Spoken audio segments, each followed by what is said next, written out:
il existe une croyance que presque tout le monde porte sans s'en rendre compte. Une conviction silencieuse qui s'est installée si tôt dans la vie qu'elle ressemble désormais à une vérité naturelle. Cette croyance dit ceci: plus vous vous battez pour ce que vous aimez, plus vous le retenez. Plus vous vous accrochez, moins vous perdez. Plus vous contrôlez, moins vous souffrez. Et pourtant, Christophe André a passé plus de 30 ans à observer dans son cabinet exactement le contraire.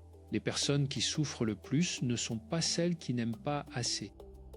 Ce sont celles qui s'agrippent avec une force telle que leurs mains saignent, sans qu'elles s'en aperçoivent. Voilà ce que ce médecin, psychiatre et auteur, a voulu transmettre au fil de ses années de pratique clinique. Ce que vous croyez être de la force, cet effort constant pour maintenir, pour retenir, pour empêcher les choses de vous échapper, est très souvent la source première de votre épuisement. Et si vous lisez ces lignes aujourd'hui, si quelque chose dans le titre de cette réflexion a résonné en vous, c'est probablement parce que vous connaissez ce poids. Ce poids qui n'a pas de nom précis, mais qui est là, posé quelque part entre les épaules et la nuque, qui se réveille le matin avant même que vous ayez ouvert les yeux. Mais voici ce que vous ne savez peut-être pas encore, et c'est précisément pour cela qu'il faut rester avec cette réflexion jusqu'au bout. Le moment où vous cessez de vous battre pour quelque chose n'est pas le moment où vous le perdez. C'est souvent le moment où il revient. Ou plutôt, c'est le moment où vous revenez, vous à vous-même. Puis, laissez-moi vous expliquer comment cela fonctionne réellement. Imaginez une femme, appelons-la Geneviève. Elle a 61 ans. Ses enfants sont adultes depuis longtemps. Ils ont leur propre vie, leur propre maison, leur propre façon de faire les choses. Mais Geneviève téléphone tous les jours. Elle vérifie, elle s'inquiète. Quand sa fille ne répond pas dans l'heure, quelque chose se resserre en elle, une pression dans la gorge, comme si l'air devenait soudainement plus rare. Elle ne dort pas bien les nuits où elles se sont quittées sur un malentendu. Elle rejoue les conversations. Elle se demande ce qu'elle a dit de travers. Elle se demande si elle est aimée. Ce n'est pas une femme froide, ni indifférente, ni égoïste. C'est une femme qui aime profondément. Mais cet amour est devenu un fardeau qu'elle porte seule. Et sans le savoir, elle a commencé à le déposer sur les épaules de ceux qu'elle aime le plus. Sa fille Marie venait de lui dire lors d'une visite, les yeux baissés vers la table: « Maman, je ne peux plus respirer quand tu t'inquiètes autant. » Et Geneviève n'avait pas répondu. Elle avait souri poliment. Elle avait servi le café. Mais ces mots avaient continué de tourner en elle pendant des semaines, comme une phrase que l'on n'arrive pas à finir. C'est ce genre de moment que Christophe André reconnaît immédiatement dans sa consultation. Ce moment où quelqu'un prend rendez-vous non pas parce qu'il va mal, mais parce qu'il réalise, souvent avec un léger vertige, que la façon dont il a toujours fonctionné est peut-être en train de l'abîmer, lui, et d'abîmer ceux qu'il aime. Mira, si vous vous reconnaissez dans Geneviève, même partiellement, même dans une seule dimension de sa vie, alors ce qui suit a été écrit pour vous. Pas pour vous juger, pas pour vous instruire depuis une hauteur confortable, mais pour vous offrir quelque chose que la psychiatrie et la méditation contemplative ont appris à Christophe André à reconnaître. Il existe une autre façon de vivre, une façon qui ne demande pas moins d'amour, mais qui demande une liberté différente. Si cette question résonne en vous, si vous sentez que quelque chose dans votre façon d'être avec les autres vous coûte trop cher, prenez un moment pour le noter dans les commentaires. Ce que vous écrirez ne sera pas un aveu de faiblesse. Ce sera le premier geste d'une personne qui commence à regarder honnêtement ce qu'elle porte. Et si vous souhaitez continuer à recevoir ces réflexions, si elles vous touchent ou vous semblent utiles, les abonnements à cette chaîne restent ouverts, silencieusement. Pour ceux qui cherchent ce genre de compagnie calme, bueno, revenons à ce qui se passe vraiment quand on vit dans cet état. Christophe André a une expression qu'il utilise parfois avec ses patients, la tyrannie de la réactivité. C'est une formule clinique, certes, mais elle décrit quelque chose de très concret. La tyrannie de la réactivité, c'est lorsque vos émotions ne vous appartiennent plus vraiment. Ce sont les événements extérieurs, les comportements des autres, une tonalité de voix, un message qui tarde, un regard qui semble distrait, qui décide à votre place de ce que vous allez ressentir. Et quand vous n'êtes plus le capitaine, vous êtes secoué par des vagues que vous n'avez pas créées. Et voilà le problème que peu de gens osent nommer.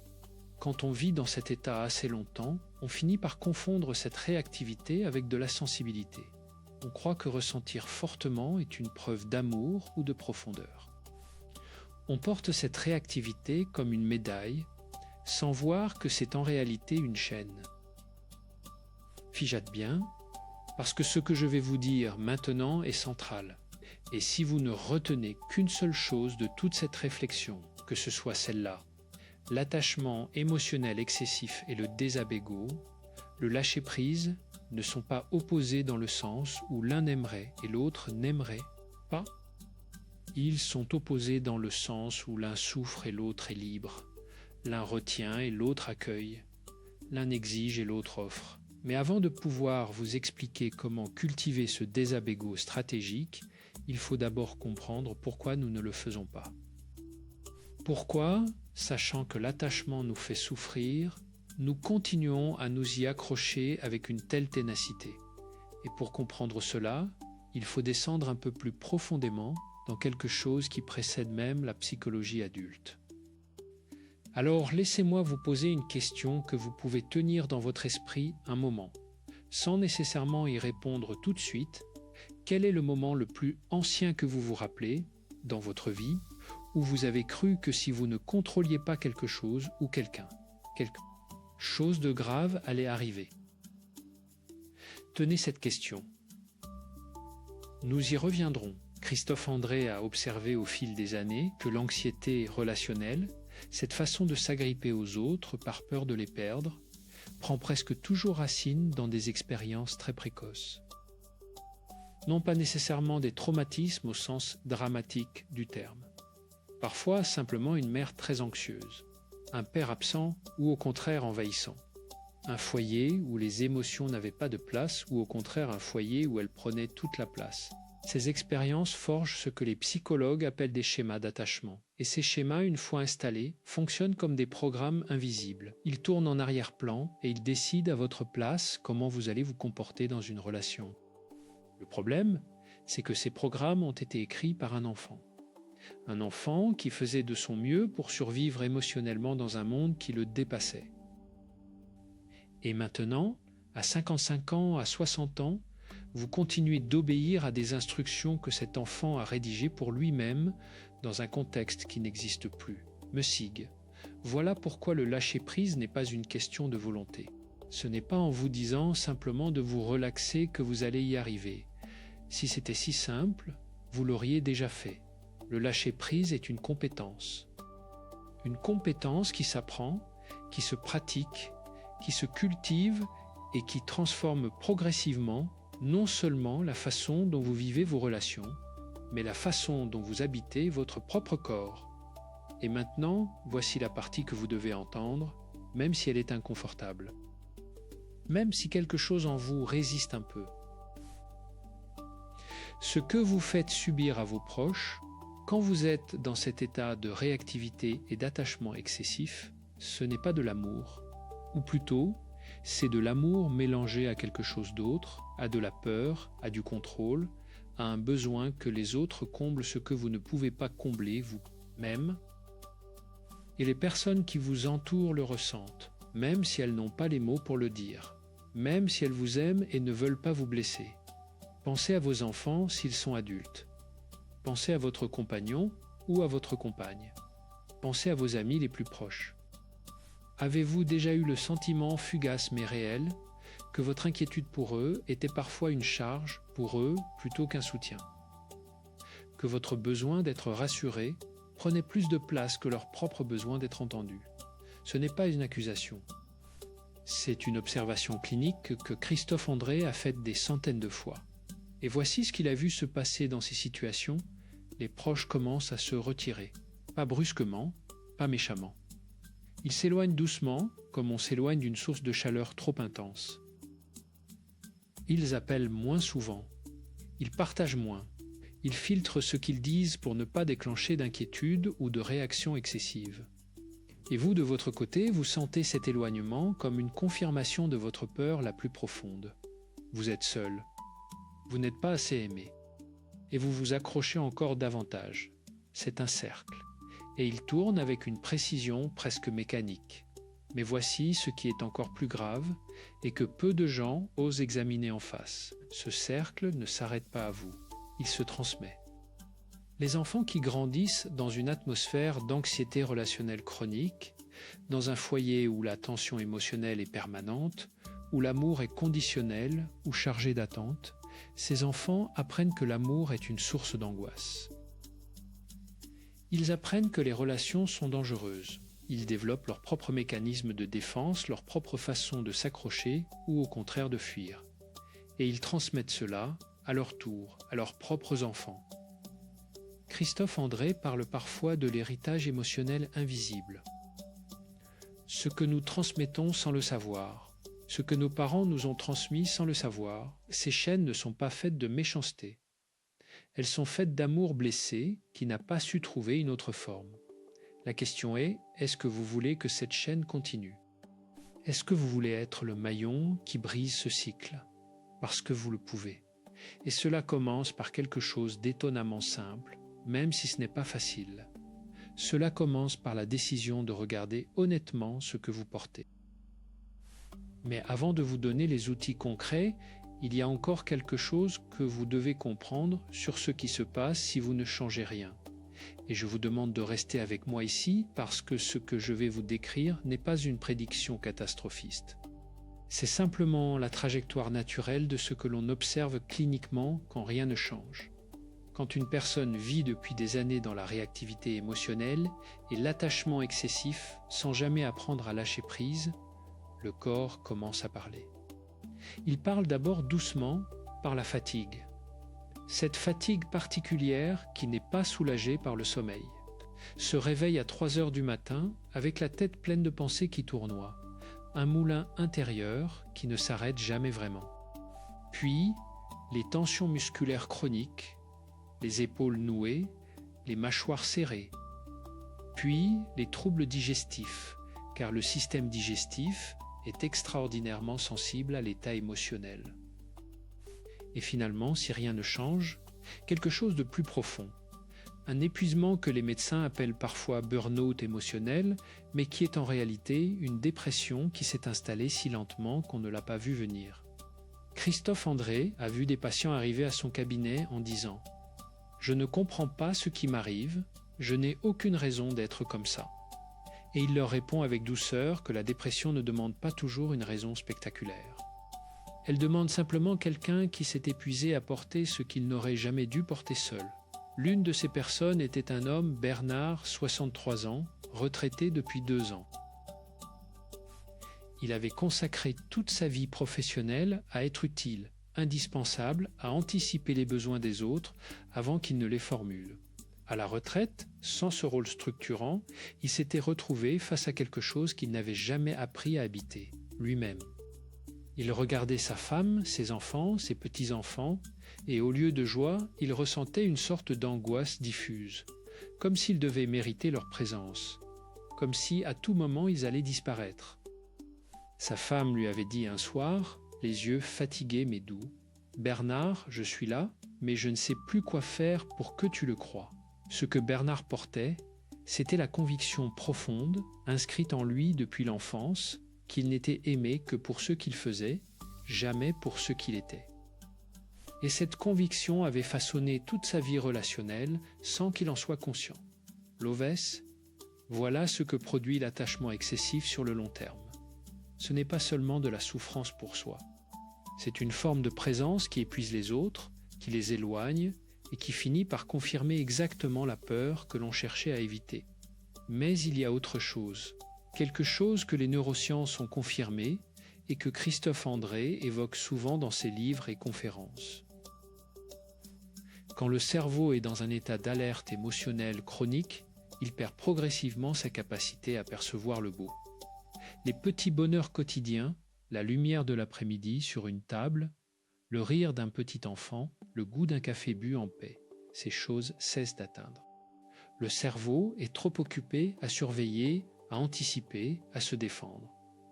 La joie devient une information parmi d'autres, noyée dans le bruit de fond de l'anxiété. Vous perdez votre vie non pas en un seul coup, mais en petites tranches, comme quelqu'un qui glisse imperceptiblement dans une eau froide sans jamais sentir le moment où la température a changé. Est-ce que c'est cela que vous voulez? Est-ce que c'est cela que vous avez choisi? Bien sûr que non. Personne ne choisit cela consciemment. C'est pour cela que le désabego, le lâcher-prise stratégique n'est pas une option parmi d'autres. C'est une urgence douce, mais une urgence. Alors parlons maintenant de ce que Christophe André propose réellement. Non pas comme une liste de conseils à appliquer mécaniquement, car la santé mentale ne fonctionne pas comme une liste de courses, mais comme une façon d'habiter différemment sa propre vie, pas plus tard, pas quand les circonstances seront meilleures, mais maintenant, avec ce que vous avez, avec ce que vous êtes. La première chose que Christophe André enseigne, et c'est peut-être la plus contre-intuitive, c'est ceci. Le lâcher-prise ne commence pas par une action, il commence par une observation. Avant de vouloir changer quoi que ce soit, il faut simplement regarder. Regardez avec curiosité, sans jugement, ce qui se passe en vous quand vous vous accrochez. En pratique, cela ressemble à ceci. La prochaine fois que vous sentirez cette pression dans la poitrine ou dans la gorge, cette contraction qui accompagne l'inquiétude ou l'attente, au lieu de la fuir ou de la rationaliser ou de vous distraire, faites une pause, juste une pause, et observez. Qu'est-ce que vous ressentez exactement dans votre corps? Où est la tension précisément? Est-ce que vous retenez votre souffle? Est-ce que vos épaules sont remontées? Est-ce que votre mâchoire est serrée? Cette observation ne règle pas le problème instantanément. Mais elle fait quelque chose de très important. Elle crée une distance entre vous et l'émotion. Elle vous rappelle que vous n'êtes pas l'émotion, vous êtes celui qui l'observe. Et cette différence, aussi ténue qu'elle paraisse, est le commencement de tout. Mira, il y a ici quelque chose que la méditation contemplative dans laquelle Christophe André est profondément ancré appelle le témoin intérieur. Ce n'est pas une notion ésotérique ou mystique, contrairement à ce que l'on pourrait croire. C'est simplement la capacité à percevoir ses propres états mentaux sans s'y noyer. Les neurosciences appellent cela la métacognition. Mais quel que soit le nom qu'on lui donne, l'effet est le même. Quand vous observez une émotion, vous cessez d'être gouverné par elle. La deuxième chose que propose Christophe André est intimement liée à la première. C'est ce qu'il appelle la pratique de l'impermanence consentie. Et je sais que ce terme peut sembler un peu austère, alors laissez-moi le traduire en quelque chose de concret. Chaque jour, nous vivons des dizaines de petites pertes. Un projet qui ne se passe pas comme prévu. Une conversation qui tourne mal. Un enfant qui ne rappelle pas aussi vite qu'on l'espérait. Un ami qui semble distant. Le lâcher-prise ne consiste pas à ne pas ressentir la déception ou l'inquiétude dans ces moments. Il consiste à ne pas les transformer en catastrophes, à ne pas les amplifier avec le souffle de l'interprétation, du scénario catastrophe, de la rumination. Christophe André propose une pratique simple, presque enfantine dans sa formulation, mais d'une profondeur réelle. Quand quelque chose vous affecte, posez-vous 2 questions. La première, est-ce que j'ai un pouvoir réel sur cette situation en ce moment? Et la seconde, est-ce que ma souffrance ici est proportionnelle à la réalité? Ou est-ce que je suis en train d'ajouter à la réalité des couches d'interprétation qui l'alourdissent? Ces 2 questions ne sont pas rhétoriques. Elles demandent une vraie réponse, honnête, dans le calme si possible. Et très souvent, la réponse à la première question est non, vous n'avez pas de pouvoir direct sur la situation. Et la réponse à la seconde est oui, vous avez ajouté quelque chose, un scénario, une signification que la réalité ne contenait pas forcément. Ce n'est pas un reproche, c'est une libération. Parce que si vous avez ajouté ces couches, vous pouvez aussi les enlever. Étienne Santido, prenons un exemple très concret. Votre fils adulte ne vous a pas appelé depuis 1 semaine. La réalité brute est là, 1 semaine sans appel. Ce qui arrive immédiatement ensuite, le scénario que vous construisez, il est en colère contre moi, il ne m'aime plus, j'ai dû dire quelque chose de mal. Il va s'éloigner définitivement, ce n'est plus la réalité. C'est votre système nerveux qui fonctionne en mode survie, qui extrapole, qui prédit, qui se protège contre une douleur hypothétique en la vivant par avance. Et ce que vous faites subir à votre corps et à votre esprit pendant cette semaine d'attente, la contraction, l'insomnie, la vigilance permanente, c'est une souffrance réelle, concrète, physiquement mesurable, pour quelque chose qui n'existe peut-être pas. Voilà la cruauté du mécanisme. Vous souffrez vraiment, intensément, pour des histoires que vous vous racontez à vous-même.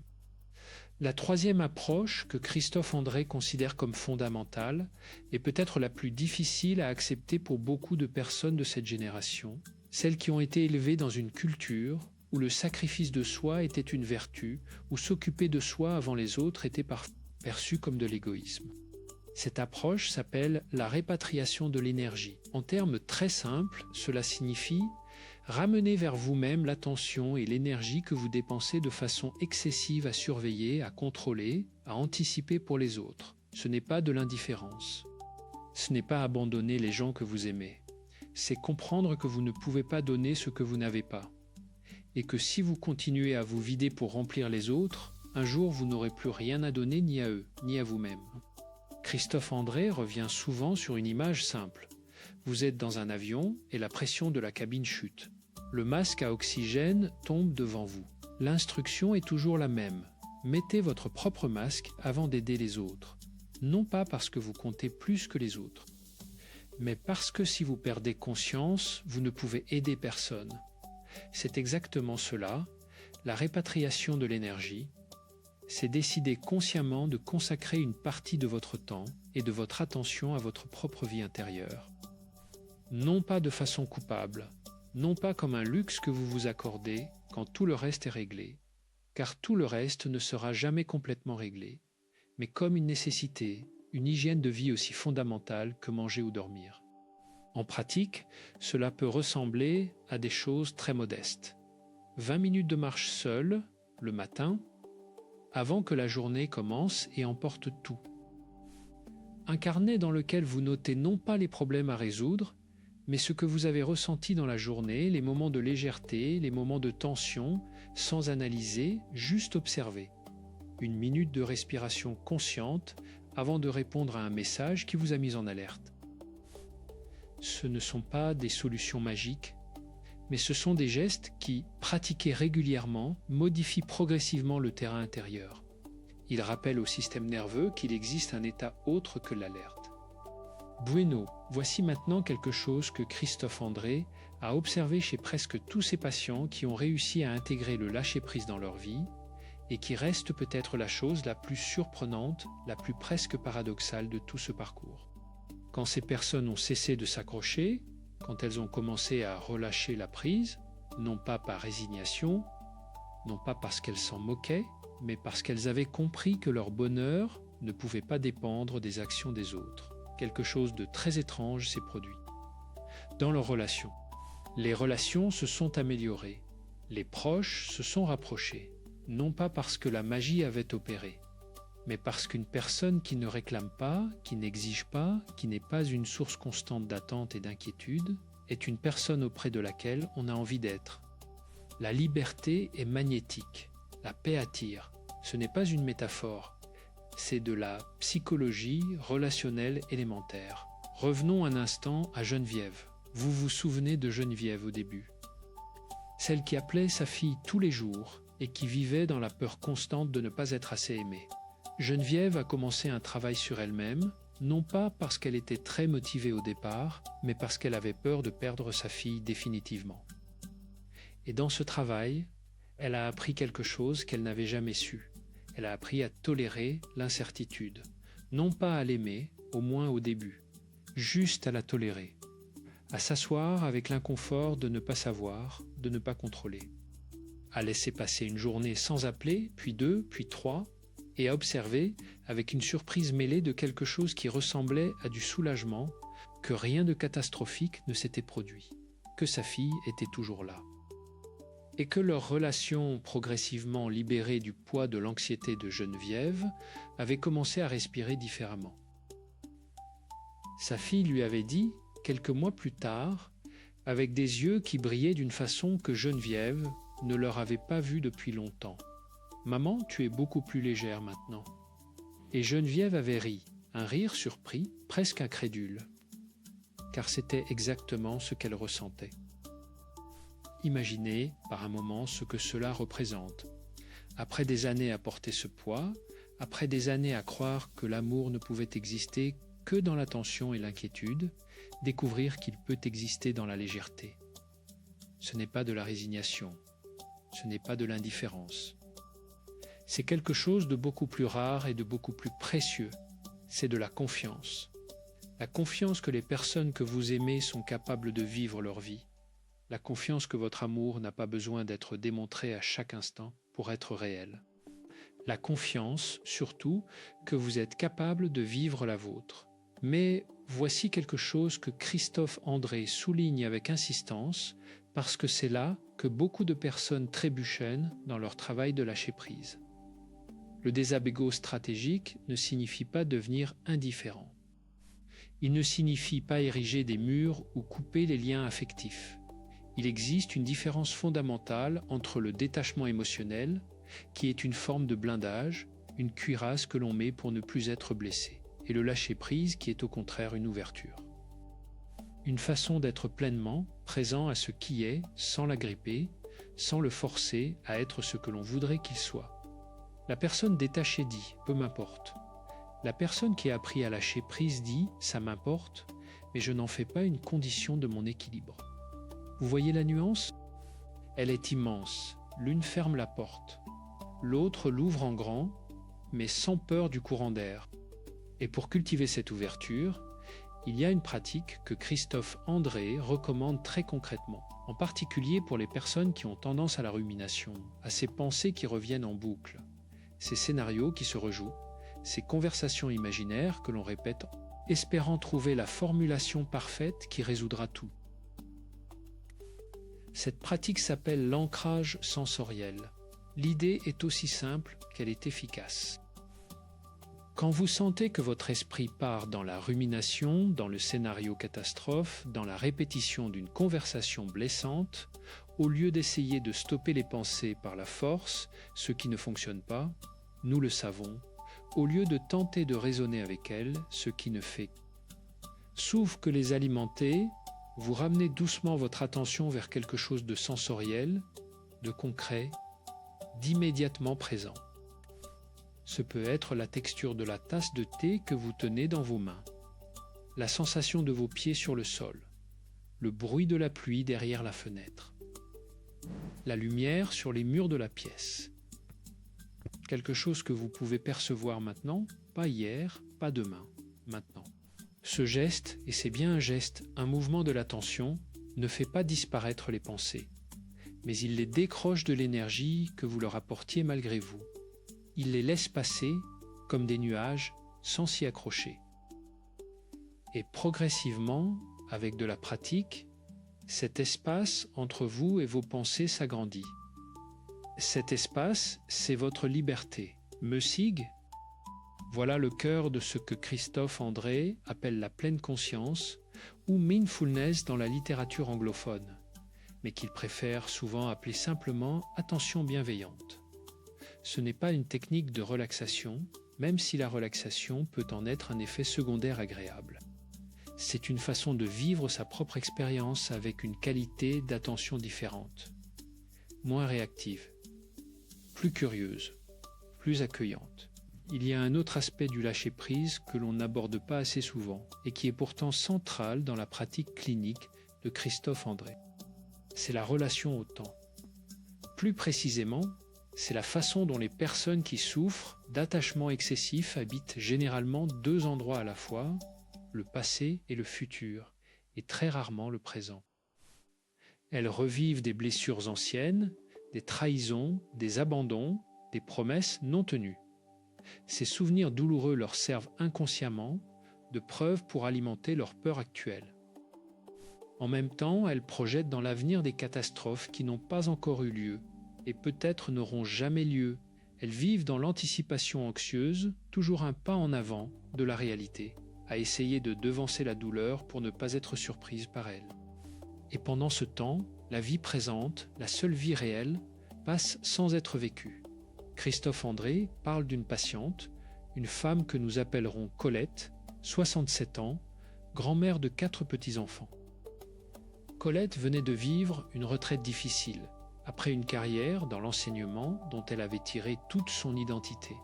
Elle avait du mal à trouver du sens à cette nouvelle vie. Et dans cet espace inoccupé, les pensées anxieuses avaient pris toute la place. Lors d'une séance, Christophe André lui avait demandé de décrire le dernier moment où elle s'était sentie vraiment présente, vraiment là. Colette avait réfléchi longuement. Puis, elle avait dit doucement, c'était la semaine dernière, quand mon petit-fils m'a demandé de lui lire une histoire. J'ai lu, et pendant 20 minutes, je n'ai pensé à rien d'autre. Et Christophe André lui avait répondu, avec ce calme qui est sa façon de parler. Cela veut dire que vous connaissez déjà ce que vous cherchez. Vous savez déjà ce que c'est que d'être là. Il s'agit maintenant d'apprendre à y revenir et à y rester un peu plus longtemps chaque fois.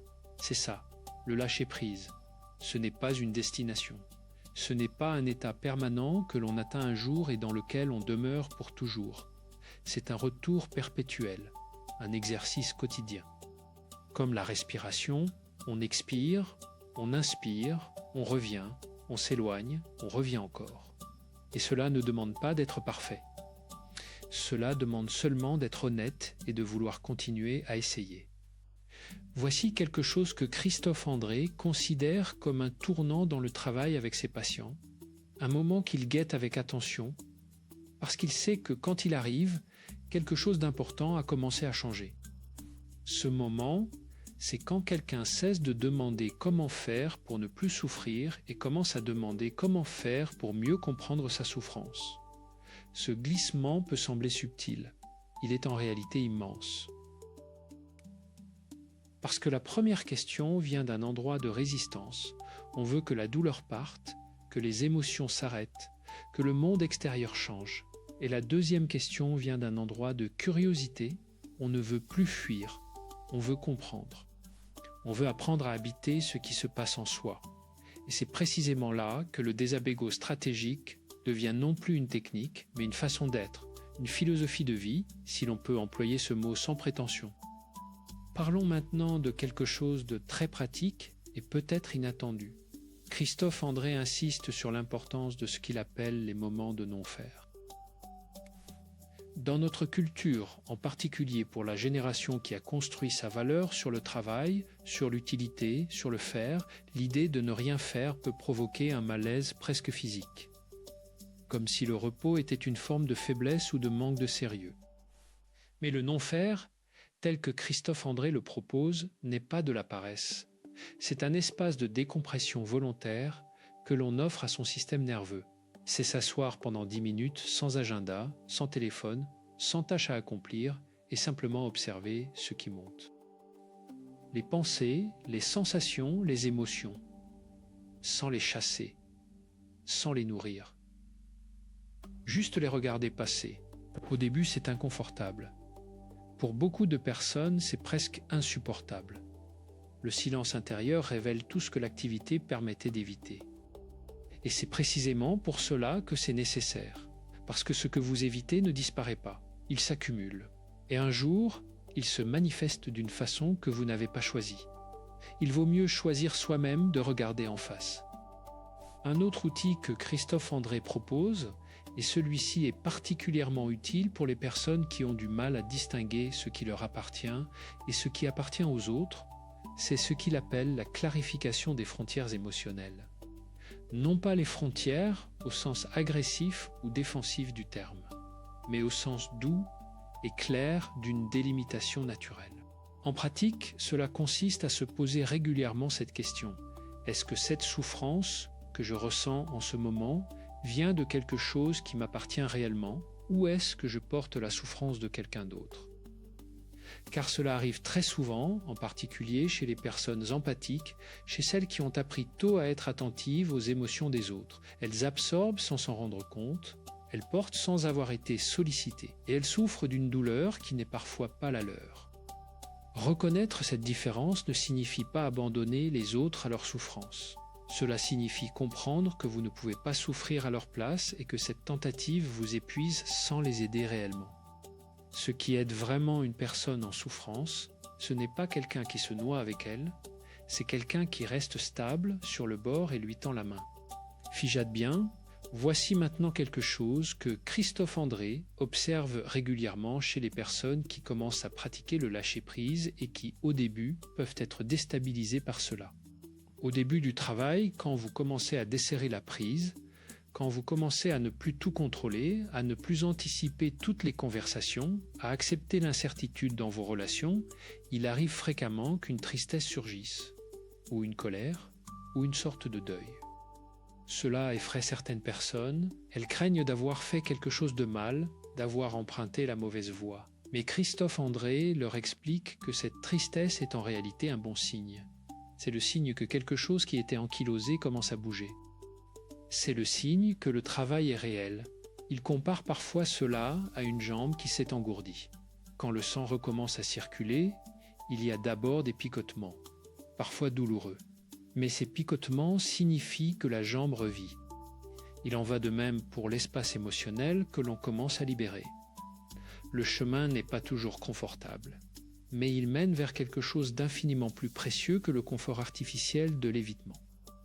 Voici maintenant la dernière chose que je veux vous transmettre de la pensée de Christophe André, et c'est peut-être la plus importante de toutes. C'est une idée qu'il exprime souvent avec une douceur presque mélancolique, comme quelqu'un qui a vu beaucoup de souffrances inutiles et qui voudrait épargner aux autres d'arriver trop tard à cette compréhension. Cette idée, c'est que la vie ne vous doit rien de précis. Elle ne vous doit pas les comportements que vous espérez de vos enfants. Elle ne vous doit pas la reconnaissance de ceux à qui vous vous êtes sacrifié. Elle ne vous doit pas la réciprocité de ceux que vous aimez. Pas parce que ces choses ne sont pas souhaitables. Elles le sont. Mais parce que vous construire sur l'espoir que les autres seront ce que vous attendez qu'ils soient, c'est construire sur du sable. La seule fondation solide que vous ayez, la seule chose sur laquelle vous puissiez vraiment compter, c'est votre propre relation à vous-même. Votre propre capacité à être en paix avec ce que vous êtes, avec ce que vous avez vécu, avec ce que vous avez donné, même si ce don n'a pas toujours été reçu comme vous l'espériez. Et cette paix-là, personne ne peut vous la donner, ni vos enfants, aussi aimants soient-ils, ni votre compagnon ou votre compagne, aussi attentif que soit son regard, ni le temps, qui peut aider mais ne guérit pas seul. Cette paix, vous devez la construire vous-même, de vos propres mains, avec de la patience et de la douceur envers vous-même. Non pas parce que vous êtes seul, mais parce que vous êtes le seul à pouvoir décider chaque matin comment vous allez habiter votre propre vie. Imaginez par un moment ce que cela changerait dans votre quotidien si vous passiez une seule semaine à agir depuis cet endroit, à vous lever le matin et à vous demander non pas que est-ce que les autres ont besoin de moi, ni qu'est-ce que je peux faire pour que tout aille bien pour tout le monde, mais simplement qu'est-ce qui est vrai pour moi aujourd'hui? Comment est-ce que je me sens là maintenant? Qu'est-ce dont mon âme a besoin aujourd'hui pour se sentir vivante? Ces questions peuvent sembler presque étrangères au début, surtout si vous avez passé des décennies à vous définir par rapport aux autres à travers vos rôles de parents, de conjoints, de soignants, d'amis fidèles. Mais elles sont la porte d'entrée vers quelque chose que Christophe André appelle, avec une simplicité directe, la liberté intérieure. Cette liberté n'est pas l'absence de contraintes extérieures. Elle n'est pas une île déserte ou une vie sans responsabilité. C'est quelque chose de beaucoup plus subtil et de beaucoup plus radical. C'est la capacité à rester vous-même, ancré dans votre propre centre, quelles que soient les tempêtes extérieures, à aimer sans vous perdre, à donner sans vous vider, à être touché par la vie sans en être emporté. Christophe André aime citer une image de la philosophie stoïcienne qu'il a adaptée à sa pratique clinique. Il y a ce qui dépend de nous et ce qui ne dépend pas de nous.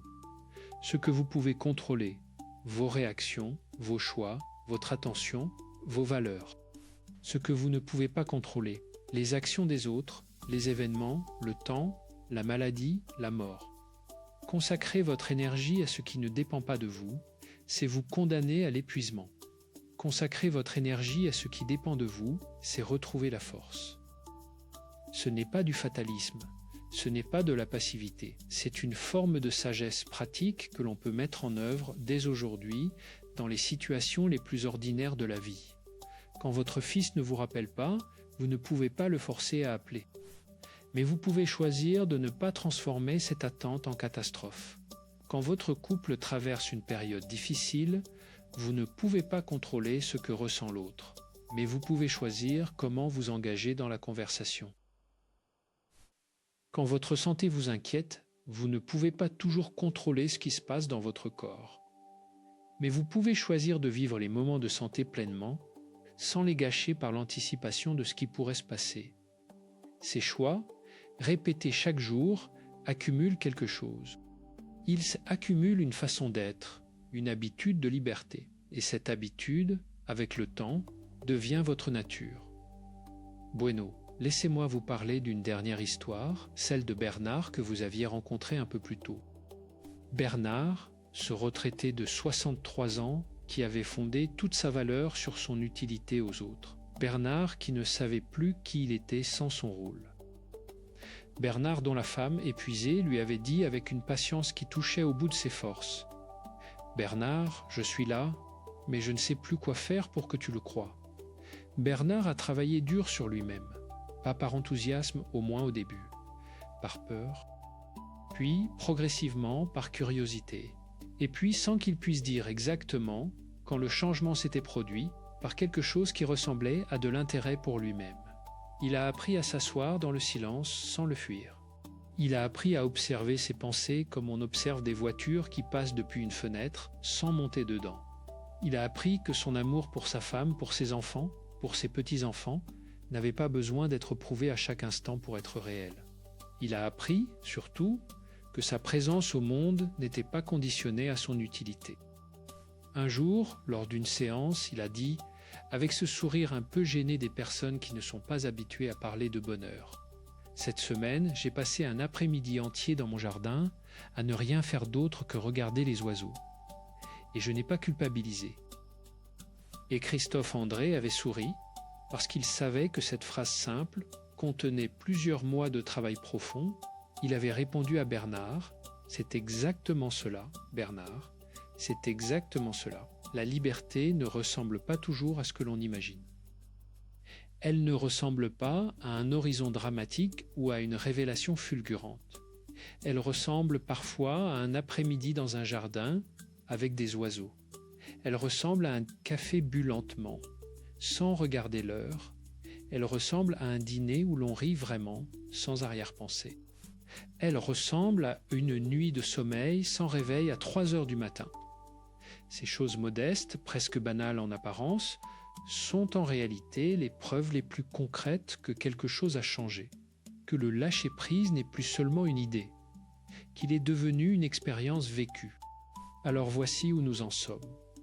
Vous avez entendu parler de ces chaînes invisibles que nous portons, forgées dans l'enfance, renforcées par l'habitude, alourdies par la peur.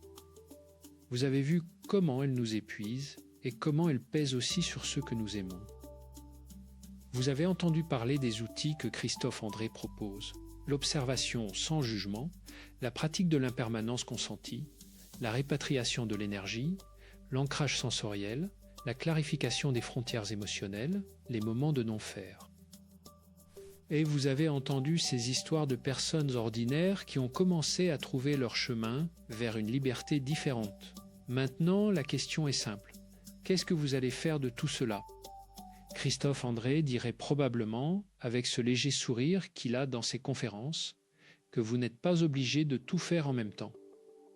Que le chemin commence par un seul pas. Et que le pas le plus utile est souvent le plus petit. Simplement observez, une seule fois aujourd'hui, ce que vous ressentez dans votre corps quand quelque chose vous accroche.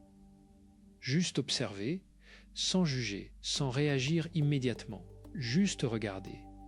Ce geste minuscule, si vous le faites vraiment, si vous le faites avec une vraie intention, n'est pas anodin. Il crée un précédent dans votre système nerveux, il dit à votre cerveau que quelque chose peut se passer entre l'émotion et la réaction, que vous êtes capable de cet espace. Et cet espace, répété, élargi, cultivé, est la matière première de toute liberté intérieure. Il n'est jamais trop tard pour commencer. Christophe André le répète inlassablement parce qu'il l'a vu de ses propres yeux dans son cabinet avec des patients de 60, 65, 70 ans qui pensaient que leur façon d'être était définitivement fixée, qui pensaient qu'on ne refait pas sa nature à cet âge. Et il leur a montré, patiemment, que le cerveau humain reste plastique bien plus longtemps qu'on ne le croit, que les habitudes émotionnelles peuvent changer, que la souffrance n'est pas une fatalité. Mira, voici quelque chose de presque paradoxal et qui est pourtant vrai. Le moment où vous décidez de ne plus vous battre pour retenir ce qui vous échappe, le moment où vous desserrez les doigts, non pas dans la résignation mais dans la confiance, quelque chose se produit dans votre intérieur qui ressemble à un souffle frais après une longue période d'air raréfié. Quelque chose se détend, pas parce que les circonstances ont changé, mais parce que vous avez changé, parce que vous avez décidé d'habiter votre vie différemment. Et c'est précisément cela, la promesse du lâcher-prise. Non pas que tout ira parfaitement. Non pas que les personnes que vous aimez feront toujours ce que vous espérez. Non pas que la vie sera sans douleur. Mais que vous serez présent à votre propre vie. Vraiment présent, avec toute la richesse et toute la fragilité que cela implique. Que vous cesserez d'habiter les ruines d'un passé que vous ne pouvez pas changer, ni les scénarios d'un futur que vous ne pouvez pas contrôler. Que vous commencerez à habiter maintenant, ce moment précis, avec tout ce qu'il contient de réel, d'imparfait et d'infiniment vivant. Et peut-être un jour prochain, après quelques semaines ou quelques mois de cette pratique patiente et douce, vous vous réveillerez un matin et vous réaliserez, avec une sorte de légère surprise, que vous respirez plus librement, que vos épaules sont moins hautes, que vous avez dormi toute la nuit, que vous avez regardé votre compagnon ou votre compagne, vos enfants, vos petits-enfants, avec une tendresse qui n'attendait rien en retour. Ce matin-là, vous saurez que quelque chose a changé, que vous avez commencé à vivre votre vie plutôt que de la surveiller. C'est ce que Christophe André souhaite à chacun de ceux qui arrivent dans son cabinet avec ce poids silencieux sur les épaules. Et c'est ce que, à travers cette réflexion, il vous souhaite aussi. Non pas la perfection, non pas l'absence de souffrance. Mais cette liberté particulière, précieuse, irremplaçable, de pouvoir enfin vous poser, respirer et être simplement pleinement vous.